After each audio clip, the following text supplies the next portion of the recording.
Hey guys, how you doing? This is another Beatles fan, and here we are again with another instance of the vinyl haul videos. I did it for the first 2 months of the year, so I did a January and February vinyl haul, and it wasn't very popular, but I love doing these kind of videos, so I'm gonna continue to do so because I love vinyl, I love collecting, and I love showing you guys and what I got. And there's some cool stories, some cool connections here to be made, and I think it's worth discussing that. Anyway, let's start, shall we? This is the vinyl haul for March and April, and I don't mean to do it every 2 months, but if I have enough content for a video, then yeah, I'll do it. And that's the case here. So to start off, we have the only non-Beatle related, and actually the only non-Paul McCartney record. This is Guardians of the Galaxy Volume 2 Awesome Mix. And this is a pretty fun one. It's the first time I get a vinyl soundtrack like this. And it's pretty simple packaging, really. It doesn't have it's not a gatefold, doesn't have, comes with a paper sleeve, which I hate, and the label is pretty boring. But this is, again, I don't usually buy soundtracks, and you can look at this record and think, that's weird, why'd you get that? But there's probably better soundtracks like this that are collections of pop music maybe, but I just think this is incredible. Really, I love Awesome Mix Volume 2, and it is really important for me in my life as a music listener.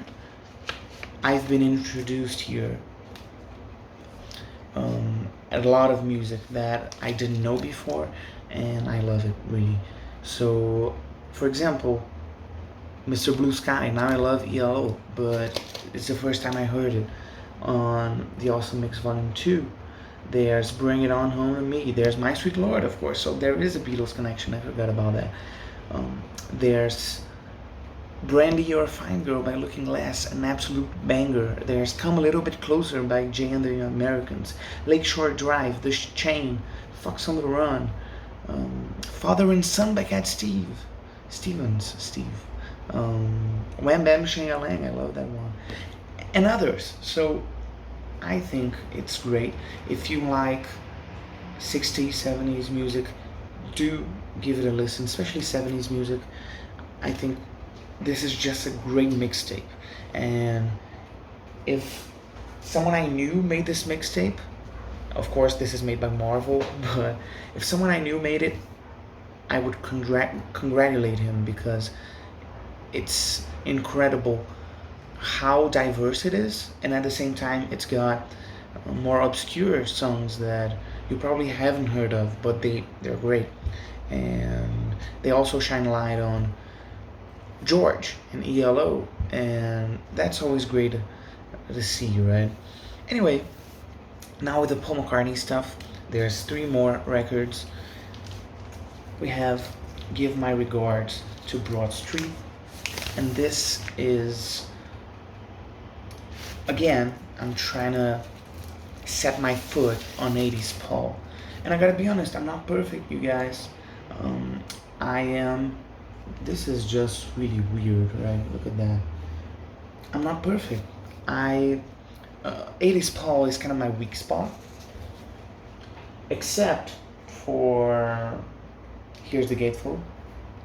A lot of pictures from the movie. There's Ringo here. Where's Ringo? Yeah, he's right here, right? 80s Paul is not my strong point, as I mentioned before. And I'm coming around to it. I'm not very familiar with the soundtrack, and I gotta be honest, this is a lyric. I thought it was a sleeve. Oh, it is a sleeve. So it's a lyric sleeve in cardboard. Pictures of the movie here. And again, I gotta be honest, I have never watched Give My Regard to Broad Street, but I plan on doing it really soon because I found the movie on YouTube. And I know I should have watched it because I'm a huge Poe fan. So I gotta watch it, even if it sounds terrible. From what I've read, it is very, very bad. But, I gotta watch it and see it for myself, right? So this is a Brazilian pressing. I really like the label, although I don't understand what the hell this is exactly, this character here, because I haven't watched the movie. Maybe I'll know who he is when I watch it. But this plays fine. This is used. I'm not sure exactly when this copy is from. It says here 1984, but I'm not sure if this is an original pressing. But it's got some surface noise, so it's an 8 out of 10 regarding sound quality. And I haven't given it a spin completely. I've listened to No More Lonely Nights, and which of course is the huge song of this record, right? I have No More Lonely Nights on my Paul McCartney All the Best compilation, and it was my dad's, so that compilation is really important to me. So I didn't get this for No More Lonely Nights per se, but I got it because I'm almost done with my Paul McCartney collection, except for a huge hole in the middle of it, which is called Wings at the Speed of Sound. For whatever reason, I don't have it, and I want to have it. And also there's the late era Paul records that are super hard to find. Some of them aren't even available on vinyl. So from the next on this list, and that's a good segue, from Press to Play, the next album is the Russian album, and I don't have any of those. I don't have the Russian album, I don't have Driving Rain, or Run Devil Run, or Flaming Pie. I do have Chaos and Creation and McCartney 3. So I really have a huge gap in my collection from this point onward. But it's understandable because it's super hard to find these kind of records here in Brazil when they exist, because sometimes they just don't exist. And that's again a good segue to the next record, Press to Play. I know some people who absolutely love it. I know most people don't care too much for it, and I'm definitely part of the second group, but I wanna change this. I wanna know more about it, and be more familiar with the songs and whatever. So that's why I got it, and of course to complete the collection. But it sounds so good, this pressing here, and there's a ton of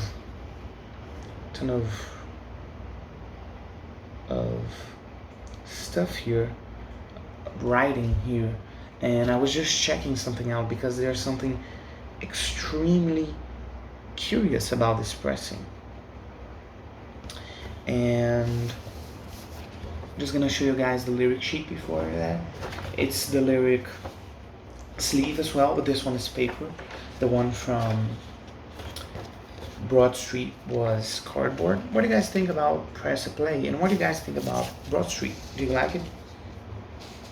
And here we have the gatefold. I forgot to show you guys, and this is really cool, right? Because it's like Paul's drawing and images of what he feels like the songs sound like, in space, and it's just so cool.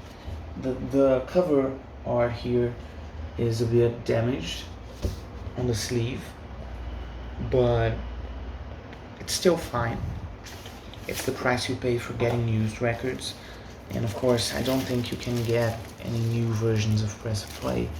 And the record is here. This is the record. The label is quite quite different from what we're used to seeing with Paul. And I don't know if you can hear it, but it's super lightweight, it's wobbly, but it sounds good. It sounds good, it does sound good. I don't know if there's a direct relationship between 180 gram vinyl or lighter vinyl and their sound quality. I do know that some people say that 180 gram is more than enough. People say that it's unnecessary and wasteful. So, this sounds really good. I got some records that are more lightweight, like John Lennon's Mind Games, and it sounds bad. It doesn't sound too good. It doesn't sound bad, but it sounds fine. It just sounds fine. Um, and and I thought it was because of the lightweight vinyl, but I was looking into it and I discovered that Mind Games have bad sound quality.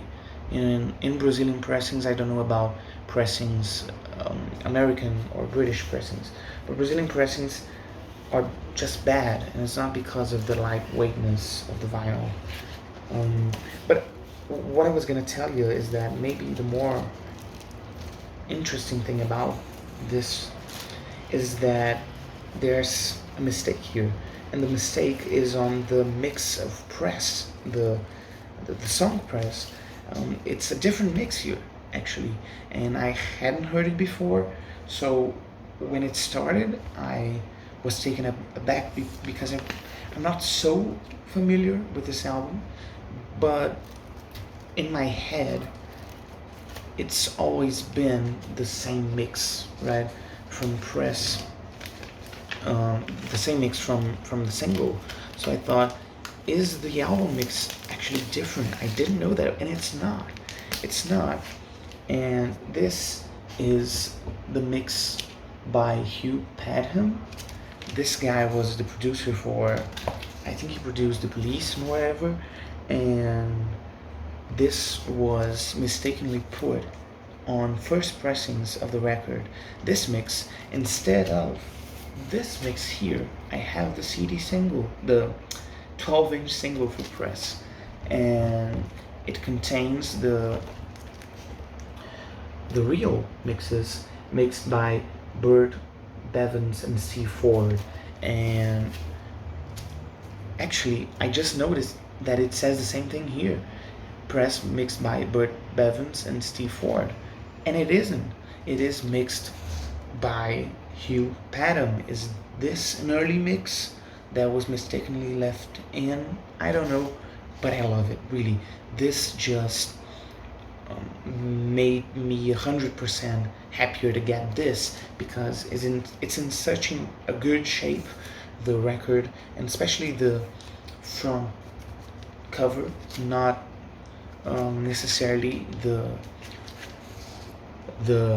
inner part of the record. But anyway, it's really cool to know that I have this, and I hadn't heard of it. I don't know if it's rare necessarily, I don't think so, but again, it's super nice that it's here, right? Because I already have the vinyl 12-inch single, as I showed you guys, so I'm not missing out on the normal press mix, right? Anyway, I digress. Here is the fourth and final album of this haul, and it is, okay, I can just do this, Paul McCartney, Band on the Run, Half-Speed Mastered. This is the Obi strip, and it's the first time I bought a Half-Speed Master record. Look at this, man. This is a pure work of art. Look at this cover. It's incredible. I don't know if I've just seen a lot of old 70s and 80s re-releases of Band on the Run on vinyl, but it's the first time I think I really appreciated the cover. It's super fun and iconic, right? I do have another edition of Band on the Run, but it is a Brazilian pressing, and it doesn't sound so hot. so I figured I should get this, and I got it. It was kind of an impulse buy because I had just met Paul McCartney, and if you don't know, I have met Paul McCartney, and there's a video on the channel where I tell you the whole story. But I just met Paul McCartney on the 13th of December, and some pre-ordering came on the 14th of December, and in Brazil, which does not usually happen. So I thought, you know what, I'm gonna pre-order it. It's an album I really want to see. This is the paper sleeve. I really want to see how the half-speed mastering sounds like, because it's my only half-speed master record that I own, and I gotta tell you, man, it sounds great. It comes with the sleeve. It also comes with a poster, and there was no sleeve or no poster on my Brazilian pressing edition, so it's also really fun. I have a ton of pictures of Paul, Linda, and Danny on Nigeria, Lagos, right? There's also this paper here. It has like a detail here on the paper. I can't recall what that's called, but anyway, it tells you a bit about the half-speed master. And again, I listened to it on today's Monday. This arrived on Saturday, and I immediately gave it a spin. And wow, it's just opened up so much of the record for me. I didn't think it would. I thought it was kind of a marketing deal, or maybe I thought I didn't have really enough experience with hi-fi sound, really know what was going on. I thought that it would be a good quality pressing or whatever, but I wouldn't be able to tell much of the difference. But I was wrong. Fortunately, I was wrong. It sounds, again, incredible. It sounds so good, and every instrument, the stereo separation is incredible here. Every instrument sounds as it is a part of the whole atmosphere and of the whole construct of the song, of course, as it should, but it's also extremely distinguishable individually. That's maybe the hardest hitting difference I heard.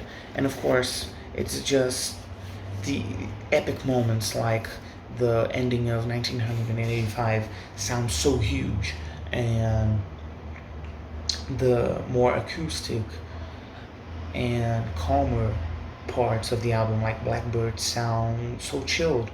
And again, it's a really cool experience. If you have the money, if you have the opportunity, I recommend you checking out a half-speed master record from Paul.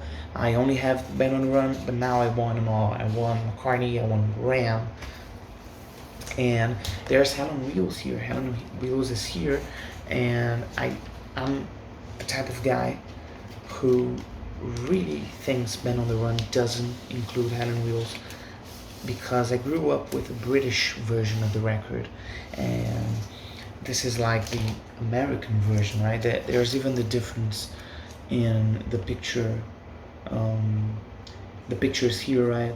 In the British version, it's Paul, Linda, and Danny are switched, so Linda's in the middle and whatever. So this is a repressing of the American version. But anyway, I like having Helen Wheels here, although I prefer it not on my Band on the Run, but it's cool having it. I didn't have it on vinyl, and it sounds great because of the half-speed mastering. So you know what, I'm paying the same price for one more song, and I already have another copy of Men on the Run that doesn't sound as great, but it is a British pressing, so a British copy, really, a British British copy, because it's a Brazilian pressing. But anyway, I digress. What do you guys think about the haul, guys? Please let me know down here. Do you guys like Guardians of the Galaxy Volume 2? Do you guys like Ben on the Run? Of course you do. Press a play. give my regards to Part 3, the movie. I am definitely doing a video on the movie in the next couple of days. Anyway, guys, I'll see you soon. Thank you so much. Please leave a like, subscribe, and I'll see you later.